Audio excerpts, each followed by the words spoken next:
guys, today we've got a pretty fun list of verified publishers. We've got a website with over 800 free DOS games, a minimalist, privacy-focused writing and publishing platform, a multi-dimensional trance DJ, a crypto podcast, and a bunch of local radio stations, and one example of how not to do advertising. Okay, so first up we've got DOSgames.com. As you see right here, it says over 800 free DOS games. Now, some of these don't look quite like DOS. Tennis Elbow looks fun. I love tennis games, but I don't think DOS did 3D like that. I could be wrong. But a lot of these, especially if you're a boomer like myself, you're going to love. I need to do some research on this, but I would recommend running these games in a sandbox environment just to be safe. But I'll give them the benefit of the doubt that they're probably good to go. So let's check out a few of these. Old school 3D shooting games. Oh boy. Blood. I remember Blood. Ooh, Descent. I had that on a 3DO, I believe. Or maybe it was PC. That was a fun one. Okay, here we've got the adventure category, Alone in the Dark. That was one of my all-time favorite games.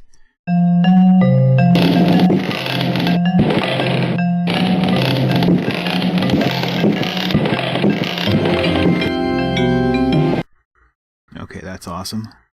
Let's check out RPG. Oh, look at that. Elder Scrolls 1993. This is not a demo, it's the full version of the classic RPG game. Oh, wow. First person in 1993. Wow. Another Elder Scrolls. Okay, so yeah, there's a bunch of free DOS games here, and they're not, I don't think they're emulators. They might be emulators, but they might actually just be, you actually just run them in a command prompt. So yeah, if you're into DOS games, check out DOSgames.com and send them a tip. Okay, up next, we have write.as.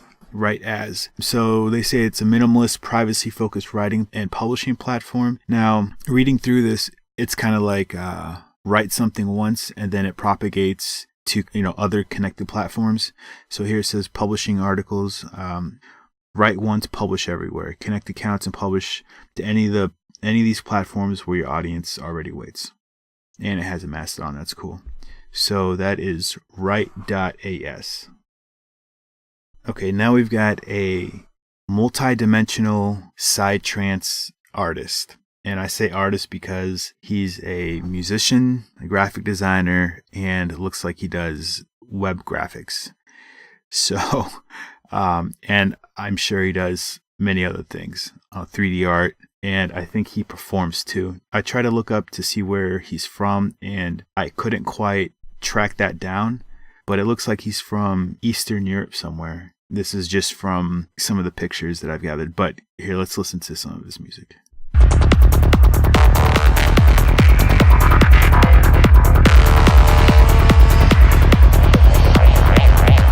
Okay, so there's 41 minutes of that, which, if you're into that, this is, I would say, pretty good Psy-trance music. Let's check out some of his graphic design. That's very multidimensional. Also very multidimensional. This guy is very multidimensional. So yeah, if you like what you heard and you're interested in psychedelic creativity, multi-dimensional artwork, check him out at trayan.info.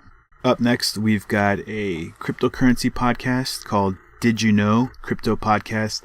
And it's funny because I actually got a Brave ad for these guys right before I started recording.